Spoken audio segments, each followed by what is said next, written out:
So, Lucia, I've been noticing quite often now that there are coloring books everywhere. Between bookstores and even going to the checkout line at the grocery store, you see them, and adults are getting a lot more into coloring books than they ever used to, and making coloring book groups almost like a knitting circle now. And I'm just curious to know what your point of view as a well trained official art therapist and also an author of 18 books in regards to art and art therapy as a process and as a healing mechanism. Like, what do you think of this color book trend that's happening? Well, it's an interesting phenomenon. I first became fully aware of it when I was on a book tour for the 35th anniversary edition of my first book, The Creative Journal. And I saw them everywhere. They were in the entrance to the major chain bookstores. They were in independent stores. They were everywhere. And I see them in art supply stores now too. So they're ubiquitous. They're everywhere. First of all, I want to go on record as saying they are not art therapy. I don't care what the authors are claiming, and I don't care what the publishers are saying. They are not art therapy. Art therapy is a profession. And of course, I am an art therapist. I'm registered with the American Art Therapy Association. And also, I was one of the really pioneers of expressive arts therapy as a profession.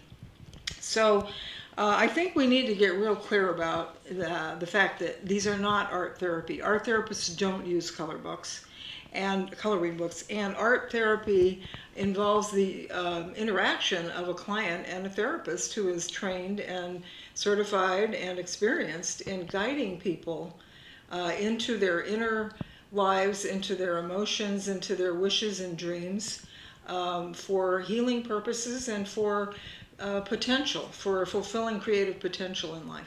So really want to make that clear, that how I stand on that subject. And the Art Therapy Association has made a stand on that too. They have a very strong position that this is not art therapy.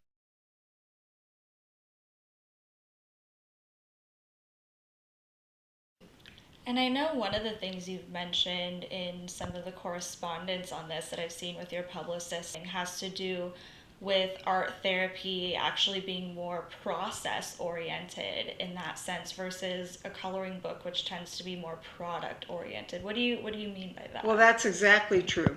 The key element in art therapy is that we're not trying to make art with a capital A. We're using art for the client. It's art for the artist's sake, not for art's sake. So we're not focusing on the product. Now, sometimes in art therapy, people make art that expresses what's going on inside. It's very powerful, and they want to share it with other people, and that's fine. Sometimes they'll even take it and make art with a capital A out of it. But that's not our goal in art therapy. In art therapy, we're using art like having a dream on paper. We do free association with it. We allow the art to tell us what's really going on inside.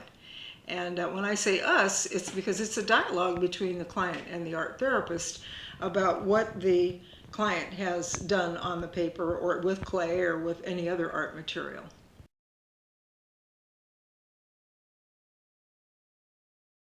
Are there benefits that you do see with coloring books, just not necessarily, the ones that have been reported in terms of stress reduction and being Right. mindful? Like, what are the benefits versus some potential even risks? Yes, and by the way, there is no research I know of that shows that coloring books reduce stress. People are making a lot of claims, but I don't know of any scientific research.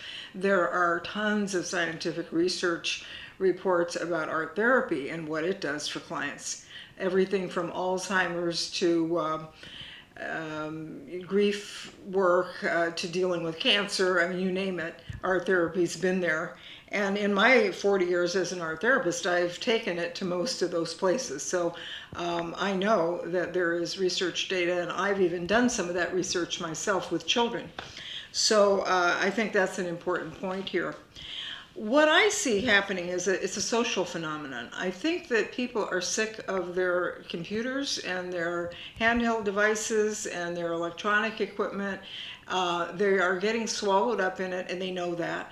And I think there's a great deal of stress attached to that very fact of our cultural pattern right now. And so I think people want to pull away from that. And the first time art therapists in a conference I was speaking at asked me about this, I said, well, if it gets them off their computers and their tablets and their iPhones enough to be able to put crayons and felt pens in their hands and really enjoy a tactile experience with paper, that's a good thing. So maybe that's the first step. So if there's anything positive about it, and there might be other positive things for certain individuals, but if there's anything positive about it in terms of our culture, I'd say that's probably one of the things I look at, is like, what need is it meeting? I always ask that question. When I'm about to write a book, I always ask myself, what need is this book meeting? Is it really meeting a need? Do I really need to write this book? So I think that's the need, the first need that's being met with adult coloring books. The second need, I would say, is people, and this is my area of expertise, people want to get into their inner child. And I've talked to people who have said, well, you know, crayons remind me of kindergarten, or when I was a little kid scribbling and doodling. The very smell of the crayon, the Crayola box, that dark green and gold-colored Crayola box is still in the same package. It really takes us back to childhood. And I think that this is telling us that people really want to experience the memories and the kinesthetic and tactile experiences they had as children.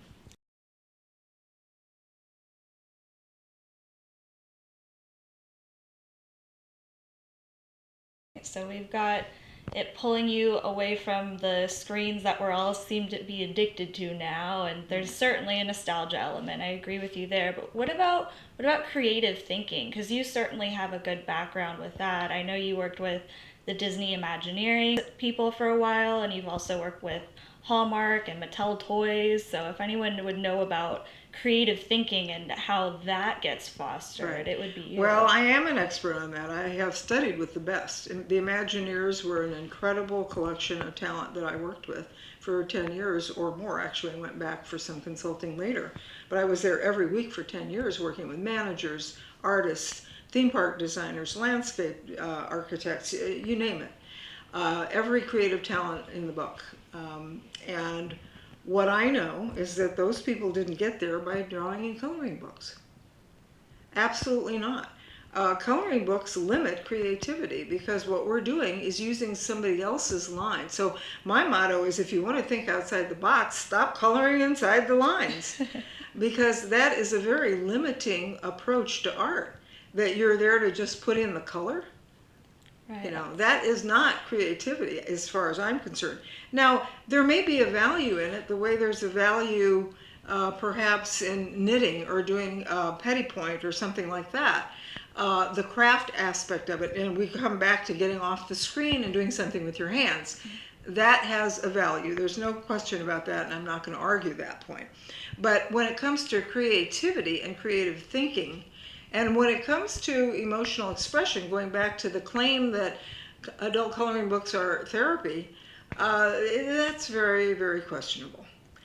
Compared to just scribbling your heart out or drawing images on paper that express challenges you're facing or things that you're feeling or ideas that you have for your future, there's nothing that beats a piece of plain white paper that has absolutely nothing on it.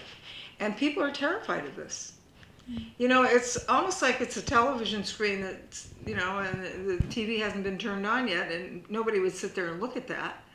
But there's something terrifying to a lot of people about a blank piece of paper.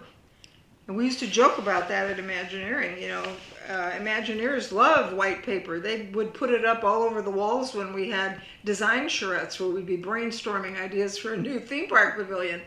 You know, give us more white paper.